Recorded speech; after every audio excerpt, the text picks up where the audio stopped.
कैसे हैं आप लोग। तो मैं हूं अमित गिरी, आपका JEE mentor mathematics faculty. Is equal to y is equal to z minus Z bar divide by 2 iota. जो आप root of x square plus y square लिख रहे थे, ठीक है, वो अगर आप आर्ग्यूमेंट ऑफ प्योरली रियल या रियल पार्ट ऑफ जेड सिर्फ लें तो पॉइंट पर कट कर रहा है, एक ये पाई बाई 3 और एक होगा पाई माइनस। हेलो एवरीवन, कैसे हैं आप लोग। तो मैं हूं अमित गिरी, आपका जेई मेंटर मैथमेटिक्स फैकल्टी, और हम पढ़ रहे थे कॉम्प्लेक्स नंबर। तो इससे पहले के लेक्चर उम्मीद करता हूं आपने देखे होंगे। तो उनमें हमने बात कर ली थी किसी भी कॉम्प्लेक्स नंबर को में क्या क्या बातें होती है, जैसे मॉडुलस होता है और आर्ग्यूमेंट होता है। तो ये दोनों चीज़ें कैलकुलेट करना सीख गए थे आप। मॉडुलस की प्रॉपर्टीज सीख गए थे और आर्ग्यूमेंट की भी प्रॉपर्टीज हो गई थी। नहीं है तो मैं अभी फिर से डिस्कस कर लूँगा जल्दी जल्दी फटाफट। और हमने बात कर ली थी कि इन पर बेस्ड सवाल, ठीक है, बेसिक और क्यूब रूट ऑफ यूनिटी पर भी बात हुई थी पिछले लेक्चर में, वो भी एक इंपॉर्टेंट कॉन्सेप्ट है। चलिए आज हम कुछ बात करेंगे कॉम्प्लेक्स कॉन्जुगेट से, बात शुरू करेंगे, रोटेशन थ्योरम पढ़ेंगे, कोशिश करेंगे कोनिग्स मेथड भी हमें समझ में आ जाए और इसके एप्लीकेशन भी समझ में आ जाए और सवाल भी हो जाए, और last nth root of unity भी हम करेंगे। तो इसके दौरान बहुत सारे और भी इंपॉर्टेंट कॉन्सेप्ट आएंगे, जैसे मैक्सिमम डिस्टेंस, मिनिमम आर्ग्यूमेंट निकालने वाले सवाल, जो कि बहुत ज्यादा जेई के लिए इंपॉर्टेंट है। तो वहां से शुरू करेंगे। तो शुरू करते हैं हम। सबसे पहली चीज, क्वेश्चन पर बाद में जाए, पहले हमें कॉम्प्लेक्स कॉन्जुगेट पढ़ लेना चाहिए, ठीक है। तो हमें पढ़ना चाहिए कॉम्प्लेक्स कॉन्जुगेट। शुरू करते हैं, कॉम्प्लेक्स कॉन्जुगेट क्या होता है। तो हेडिंग दें सब लोग, कॉम्प्लेक्स कॉन्जुगेट।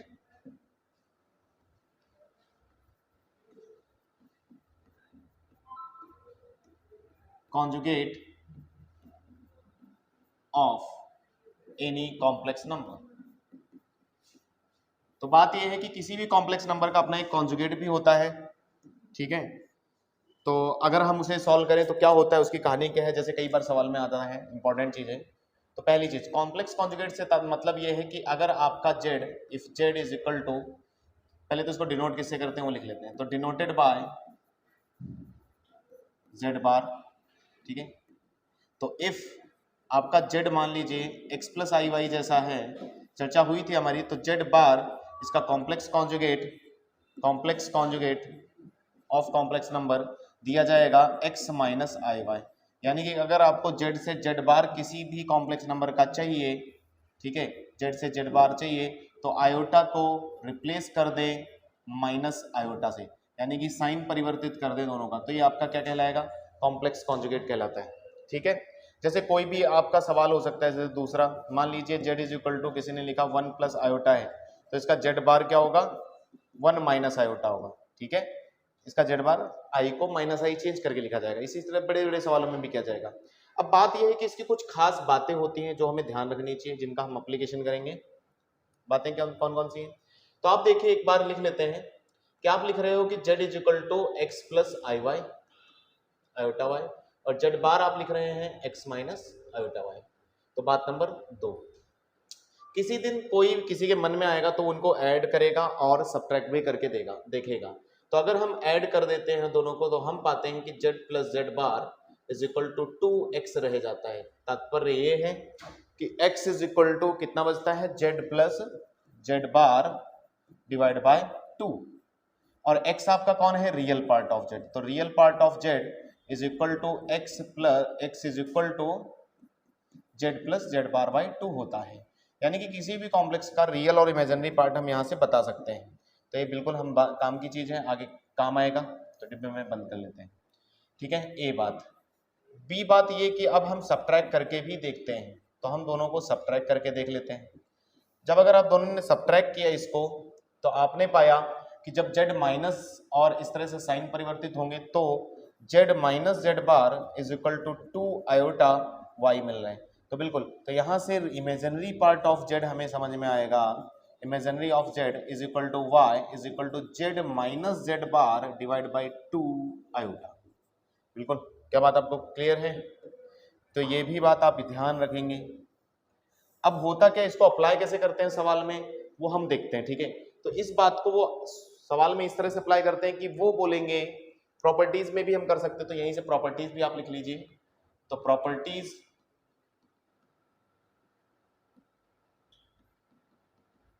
ऑफ जेड बार, चलिए तो प्रॉपर्टीज ऑफ जेड बार पर चलें, तो हमें बात करनी चाहिए पहली प्रॉपर्टी से।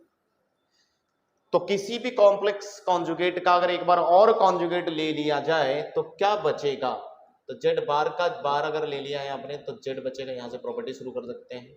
सेकंड, कुछ चीजें हैं जो मुझे दिमाग में आ रही है, मैं पूछ लेता हूं फटाफट। आपका अगर जेड मान लेते हैं फोटो बनाकर, ठीक है, एक्स एक्सिस, और ये तो इमेजिनरी और रियल तो तुम जानते ही हो, इमेजिनरी एक्सिस और रियल एक्सिस। अच्छा, एक दिमाग में बात उठ रही है कि अगर मान लीजिए आपका एक जेड जो है एक्स प्लस आई वाई था, ठीक है, तो इसका जेड बार जो है आपका एक्स एक्सिस के अबाउट मिरर इमेज मिलता है, क्या आपको पता है ये बात? तो z bar is equal to, क्योंकि एक्स माइनस आयोटा वाई हो जाएगा, दैट मीन्स इसके ऑर्डर्ड पेयर अगर आप देखें तो एक्स कॉमा माइनस वाई हुए हैं, इसके ऑर्डर्ड पेयर क्या थे, x comma y. Ordered pair पर चर्चा हम पिछले लेक्चर में कर चुके हैं। इसी प्रकार अगर हम जेड का इधर मिरर इमेज देखें तो मुझे लग रहा है ये जो भी पॉइंट आएगा क्या आएगा देख लेते हैं। ये एक्स निगेटिव हुआ है तो minus x plus i Y रहेगा, ठीक है। अच्छा, ये इसके साथ माइनस लगा दिया गया है, यानी it is minus Z bar, ठीक है, ये माइनस जेड बार है। अगर हम इसी का मिरर इमेज अब ओरिजिन के अबाउट लें एक तरीके से, और मिरर इमेज पॉइंट है ये, तो ये मुझे लग रहा है minus x minus iota y आना चाहिए एक तरीके से। इसका मतलब ये इसका कॉन्जुगेट है, तो या फिर आप दूसरे तरीके से समझे तो इट इज माइनस जेड। खास बात इसमें एक है नोट करने वाली कि इन चारों की ओरिजिन से डिस्टेंस हमेशा आर है, दैट इज मॉड जेड है। ये प्रॉपर्टी भी आप पढ़ते हैं, ठीक है। इस प्रकार से कहने वाली बात यह है कि एक खास प्रॉपर्टी मिल रही है यहाँ से कि मॉड जेड जो आप root of x square plus y square लिख रहे थे, ठीक है, वो अगर आप जेड बार का भी ले रहे हैं तो भी बराबर है, माइनस जेड का ले रहे हैं तो भी बराबर है, माइनस जेड बार लगाकर ले रहे हैं तो भी बराबर है। तो बात नंबर 2 का कहने का मतलब ये था, ठीक है।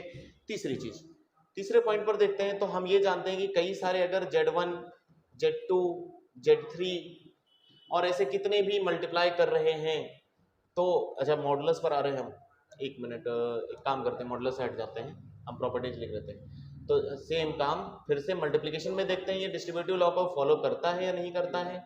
तो बिल्कुल करता है भाई। अगर आपका बार सब पर है, यानी कि सबका कॉन्जुगेट आप ले रहे हैं, तो आप इसको अलग अलग कर सकते हैं, Z1 बार, Z2 बार, Z3 बार, और ठीक है, ओके।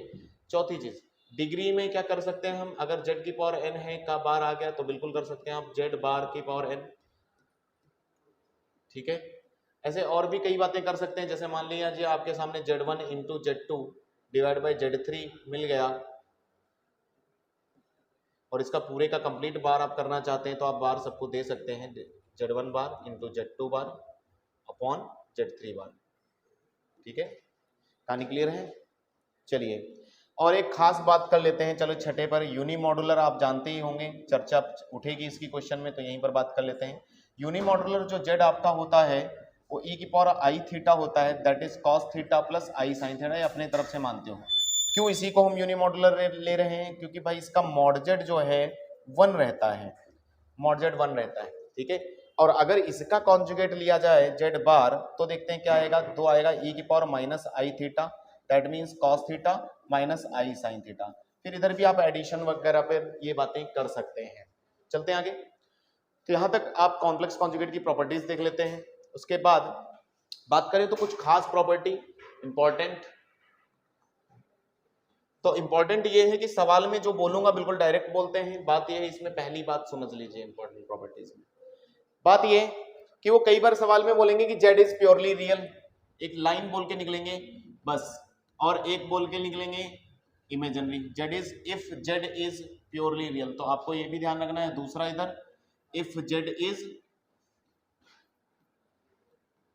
प्योरली इमेजिनरी, तो आप इसको ध्यान रखें, याद कर सकते हैं तो याद कर लीजिएगा, वरना आपको याद करने की कोई आवश्यकता नहीं है।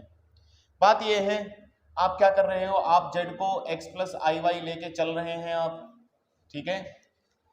और आपने याद होगा कि आपने देखो ये बीच की बात है कि x that is real part of Z, ठीक है, और इमेजिनरी पार्ट ऑफ जेड भी इसका पीछे लिखा था अभी पीछे थोड़ी देर पहले, ठीक है, जब हम पढ़ रहे थे। तो आप भी बताइए, अगर कोई बोल रहा है z is purely real, that means इसका इमेजिनरी पार्ट जीरो होना चाहिए। जेड इज प्योरली रियल मतलब इमेजिनरी पार्ट होना ही नहीं चाहिए, तो इसका मतलब imaginary part of z must be zero. That means y आपको जीरो करना पड़ेगा। वाई आपको याद होगा z minus Z bar divide by 2 iota था इज इक्वल टू जीरो। यहां से एक शर्त निकल के आ रही है z is equal to Z bar, यानी कि बहुत बढ़िया शर्त है, ये कंडीशन है कि अगर कोई आपको बोले कि आपका जेड, ठीक है, कि आपका जेड प्योरली रियल है इमेजिनरी है ऐसा कुछ बोले, तो आप ये कर सकते हैं डायरेक्ट कंडीशन। चलिए आगे चलते हैं। तो ये इससे लिंक्ड है बिल्कुल, ठीक है, दोनों बातें आपस में। अगर ये आती है तो ये बात तय है, और ये आती है तो ये बात तय है। तो if z is purely real, तो अगर ये आता है तो समझ जाना जेड जो भी है प्योरली रियल है। प्योरली रियल का मतलब समझ गए? प्योरली रियल मतलब example Z is equal to 4, ठीक है, जेड इज इक्वल टू 4, तो इसमें इमेजिनरी पार्ट जीरो है और इसका Z is equal to Z bar ही रहेगा क्योंकि बदलता नहीं। चलिए नेक्स्ट, अगर जेड आपका प्योरली क्या बोल रहे हैं इस बार इमेजिनरी है, तो इमेजिनरी होने का मतलब होता है कि रियल पार्ट आज जीरो हो जाए, तो real z is equal to zero, that means z plus z bar by 2। आपको याद होगा जीरो कर देते तो यहां से कंडीशन आएगी Z is equal to minus Z bar. तो ये दो बहुत इंपॉर्टेंट कंडीशन यहाँ से है कि जब भी कोई इस तरह से बोलेगा प्योरली रियल या प्योरली इमेजिनरी, तो हम ये चीजें अप्लाई करेंगे, ठीक है, बिल्कुल। और इसका उल्टा अगर मान लीजिए हमें किसी क्वेश्चन में सॉल्व करते हुए मिल रहा है, तो हम अगर ये आज पहुंच गए हम किसी तक, तो हम बोलेंगे कि ये है, ठीक है। अच्छा, खास बातें क्या है प्योरली रियल और प्योरली लोगों की, तो आर्ग्यूमेंट अगर प्योरली रियल का आप ले रहे हैं, प्योरली रियल मतलब 2 टाइप है ना, यहाँ पर लिख देते हैं प्योरली रियल, या ऐसा समझिए आर्ग्यूमेंट ऑफ प्योरली रियल या रियल पार्ट ऑफ जेड सिर्फ लें तो हमेशा जीरो आएगा, है ना, आर्ग्यूमेंट। चलिए इस पर बात नहीं करते, बाद में अभी आएगा थोड़ी देर बाद। आगे चलते हैं, तो सवाल पर सीधे चलते हैं। हम आर्ग्यूमेंट करने के बाद, मॉडुलस करने के बाद कॉम्प्लेक्स कॉन्जुगेट समझ लिया, इसके बाद सवाल पर आते हैं, डायरेक्ट देखते हैं कैसे सवाल आते हैं। तो सवाल में वो डायरेक्ट यही बोलते हैं कि ये प्योरली इमेजिनरी है, तो बताइए क्या होगा। तो बिल्कुल डायरेक्ट एप्लीकेशन है, चलिए कर सकते हैं। तो कह रहे हैं लेट ए थीटा लाइज, थीटा पर ध्यान रखना कहां से कहां ले रहे हैं, -π/2 से पाई, और एक जेड दिया है और कह रहे हैं ये प्योरली इमेजिनरी, तो हम इसको जेड मान लेते हैं 3 + 2 iota sine theta upon 1 - 2 iota sine theta. कह रहे हैं प्योरली इमेजिनरी, तो प्योरली इमेजिनरी के लिए क्या होना चाहिए, प्योरली इमेजिनरी के लिए real part of Z zero होना चाहिए। तो real part of Z zero कैसे रहा था अभी पीछे, तो Z is equal to minus Z bar, ठीक है, माइनस जेड बार रहा था। तो आप ये अप्लाई कर दें, आप ये अप्लाई करेंगे Z is equal to minus Z bar, तो देखते हैं क्या आता है। तो लिखते कैसे हैं, लिखने का मतलब है एक तरफ जेड ऐसा ही, जेड बार का मतलब आप समझे ही थे पीछे कि आयोटा को किससे चेंज कर दें, है ना, माइनस आयोटा से, आयोटा को चेंज कर देते हैं माइनस आयोटा से, ठीक है। चलिए तो 3 - 2 आयोटा साइन थीटा और 1 + 2 आयोटा साइन थीटा, सब समझ गए होंगे, क्रॉस मल्टीप्लाई। तो 3 + 2 × 2 = 4 I² sign square theta plus 6 iota sine theta plus 2 iota sine theta. अच्छा इधर की तरफ क्या आ रहा है, जल्दी से सॉल्व कर लेते हैं। तो 3 - 6 iota sine theta -2 iota sine theta and +4 iota square sine square theta. जल्दी से देखते हैं कुछ कट गए क्या, कुछ टर्म कैंसिल हो जाए तो बहुत अच्छा है। तो बिल्कुल कट रहे हैं, ये टर्म चला गया और कुछ तो नहीं जा रहा है। तो -6 और 2 8 और उधर भी 8 है, तो टोटल कितना हो गया 16 आयोटा साइन थीटा। अच्छा सारे कांस्टेंट एक तरफ 3 पे कैंसिल हो गया, तो कांस्टेंट तो कुछ बचे ही नहीं, ठीक है, तो फिर 0 आ गया। तो sine theta is equal to हो रहा है 0, तो sine theta is equal to 0 होता है n π पर। एक मिनट चेक कर लेते हैं सारे कांस्टेंट कट गए क्या। 4I² साइन कट गया, माइनस माइनस प्लस 3 1 - 2i 1, ठीक है, प्लस 2i होता। अच्छा एक माइनस भी था, रुकिए कुछ तो गड़बड़ हुआ है, एक माइनस रह गया यहाँ पर, तो माइनस लगा लीजिए। तो एक मिनट फिर से वापस चलते हैं, मुझे लग ही रहा था कि कुछ गड़बड़ हुआ है। हाँ सर, एक मिनट।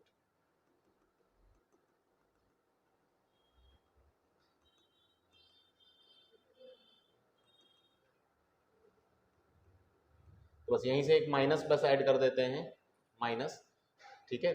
तो चीजें बस माइनस लगा कर लिखनी चाहिए थी हमें, तो माइनस बाद में लगा लेते हैं। तो कितना आया था, 3 - 6 आयोटा साइन थीटा, और -2 आयोटा साइन थीटा, और minus minus plus 4 I² sine theta, ठीक है, साइन स्क्वायर थीटा। अब आगे बढ़ रहे हैं तो माइनस भी है और वो भी है, देखना है फिर। तो 4I² साइन थीटा, और इधर भी माइनस का 4I साइन स्क्वायर थीटा, तो इधर आकर 8I² साइन स्क्वायर थीटा, ठीक है। चलिए 6I साइन थीटा और minus minus plus 6I sine theta, मुझे लग रहा है कैंसिल हो जाएगा, ठीक है। चलिए और क्या बच गया, प्लस का 2I sine theta, minus minus plus ये भी चला गया, तो -3 इधर आकर हो गया टोटल, ये इधर गया माइनस का, तो ये हो गया फाइनली इधर आकर -9 -6, क्या सही है, ठीक है। कैलकुलेशन देख लीजिए एक बार, तो -3 इस तरह से आ गया, 8I² हो चुका है, 4 4 8, ठीक है। चलते हैं, तो I² की वैल्यू -1 आप रख दें तो कैंसिल हो जाएगा इसके साथ, तो 8 sine square theta is equal to 6, तो sine square theta is equal to 6/8, तो अच्छा सा मिल जाएगा यहाँ पर मुझे लग रहा है। तो sine theta is equal to, ये आप कैंसिल कर लें, 3 और नीचे 4, तो √3/2 मिल रहा है, यानी कि साइन थीटा √3/2 को आपको देखना, लेकिन किसमें है, जो इंटरवल वो दे रहे हैं उतने में ही देखना है आपको। तो साइन थीटा का 1 मिनट ग्राफ बना ले तो ज़्यादा सही रहेगा, छोटा सा रफ स्ट्रक्चर ग्राफ बना ले। आपको देखना है -π/2 से, तो -π/2 शायद यहाँ मिलेगा, -π/2 से पाई तक, पाई यहाँ है, तो इतने में √3/2 अगर आप डालें लाइन, √3/2 जो कि 1 से कम होगी, एक तो प्लस माइनस भी आना चाहिए वैसे तो, है ना। तो एक साइन थीटा और भी बढ़ा लेते हैं, -√3/2, क्योंकि उसने शायद कह रहा है the sum of the element in A, और ये प्योरली इमेजिनरी, यस। तो √3 साइन थीटा बाई, यहाँ पर होगा √3/2, तो 2 पॉइंट पर कट कर रहा है, एक ये π/3 और एक होगा पाई माइनस π/3, तो पाई से π/3 कम, तो इट इज 2π/3। अच्छा, अगर -√3/2 भी कंसिडर किया जाए तो देख लेते हैं -√3/2 से कहाँ पर आएंगे पॉइंट, देख लेते हैं। तो -√3/2 कुछ इस प्रकार से कट करेगी, तो हमारे इंटरवल में ही देखना है ना, हमारा इंटरवल में ही देखना है। तो पहले तो 2 पॉइंट हमें मिल चुके हैं -π/2 से पाई के बीच में, अब हमारा एक ही पॉइंट मिल रहा है बस, है ना, यहाँ पर। तो ये आपका हो सकता है -π/3, ठीक है। तो एक -π/3 यानी कि -π/3 प्लस π/3 और प्लस 2π/3, तो मुझे लग रहा है ये तीनों पॉइंट का जोड़ अगर करेंगे हम सम, तो ये कैंसिल हो गया, तो आंसर 2π/3 आपका आना चाहिए। 2π/3 है क्या, बिल्कुल है। तो ये सवाल बिल्कुल आसान था, अब थोड़ा सा मेहनत है, ट्रिग्नोमेट्री थी, बाकी ज़्यादा नहीं था। तो इस तरह से प्योरली इमेजिनरी और प्योरली रियल अगर बोलते हैं तो आप बना सकते हैं। जैसे एक अगला सवाल कह रहे हैं value of theta for which, फिर से सेम चीज़ है, तो आप प्योरली इमेजिनरी बोल रहे हैं, तो Z is equal to, purely imaginary के लिए क्या होता है आप बताएं, प्योरली इमेजिनरी, तो प्योरली इमेजिनरी के लिए है ना, आपका रियल पार्ट ऑफ जेड उल्टा जो है 0 होना चाहिए, ठीक है। जैसा भी किया, रियल पार्ट 0 होने का मतलब है z plus z bar by 2 का 0 हो जाना, that means z is equal to -z bar. तो -z बार जल्दी से करें फिर, तो 2 + 3 आयोटा साइन थीटा, डायरेक्ट भी कर सकते थे, मैं फिलहाल आपको कॉन्सेप्ट याद रहे तो इसलिए मैं ये सब करता हूँ। जेड बार लेकर लिखें तो 2 - 3 आयोटा साइन थीटा, नीचे 1 + 2 iota sine theta, and then minus के साथ क्रॉस मल्टीप्लाई करने जा रहे हैं। देखिए क्या मिलता है, तो इसको एज इट इज मल्टीप्लाई करें तो 1 का मल्टीप्लीकेशन हो गया 2 + 2 4 आयोटा साइन थीटा, बिल्कुल सेम जैसा पीछे अभी सवाल किया है, प्लस 3 आयोटा साइन थीटा, 3 2 6, और I² तो -6 साइन स्क्वायर थीटा लिख देता हूं मैं। अच्छा, माइनस लगाकर इधर कितना आ रहा है, 2 - 4 आयोटा साइन थीटा, और -3 आयोटा साइन थीटा, और माइनस माइनस प्लस 3 दूना 6, और I² का माइनस, तो 6 साइन स्क्वायर थीटा अगेन ये। अच्छा, आप देख लेते हैं, कुछ कैंसिल हो रही चीजें, माइनस आगे है, ध्यान रखिएगा। तो +2 - 2 कैंसिल हो रहा है, बिल्कुल। प्लस का 4I साइन थीटा, रुकिए कैंसिल कैसे हो रहा है, इक्वल में है, सॉरी, ठीक है। तो इक्वल में है +2 का और ये -2 कैंसिल नहीं होगा, 4i sin theta minus minus plus, ये कैंसिल हो गया, 3i sin थीटा प्लस का है तो माइनस माइनस प्लस है, कैंसिल है, -6 sin स्क्वायर थीटा और माइनस माइनस प्लस इधर तो जुड़ जाएंगे, तो आप जोड़ कर पाएंगे तो 6 इधर ले आइए आप, तो 12 sin square theta is equal to इधर कितना बचा 4, तो finally sin square theta is equal to 4/12 बोले तो 1/3, तो sin थीटा इज इक्वल टू ±1/√3, ठीक है क्या, तो ±√3, तो थीटा पूछ रहे हैं क्या, थीटा इज साइन इनवर्स 1/√3 होना चाहिए, एंगल तो हमें पता नहीं, ठीक है, तो डी ऑप्शन करेक्ट है। चले, तो आपका यहाँ तक कॉम्प्लेक्स कॉन्जुगेट आपका रेडी हो जाता है, कर लीजिए, बहुत इंपॉर्टेंट है। चलिए, तो यहाँ तक कॉम्प्लेक्स कॉन्जुगेट आपका हो जाता है, इतना आप कर लीजिए। मिलते हैं अगले लेक्चर में, जिसमें हम पढ़ेंगे रोटेशन थ्योरम और nth root of unity, then cube root of unity पर फिर चर्चा करेंगे। तो पिछला लेक्चर अगर आपने देखना है, यहाँ तक का बातें क्लियर हैं, तो आपके सवाल बिल्कुल बन जाएंगे, ठीक है। प्रॉपर्टीज मॉडुलस की और प्रॉपर्टीज आर्गुमेंट की भी आप बढ़िया तरीके से याद कर लें, उनको अप्लाई करना सीख लें, ठीक है। मिलते हैं अगले लेक्चर में, थैंक यू।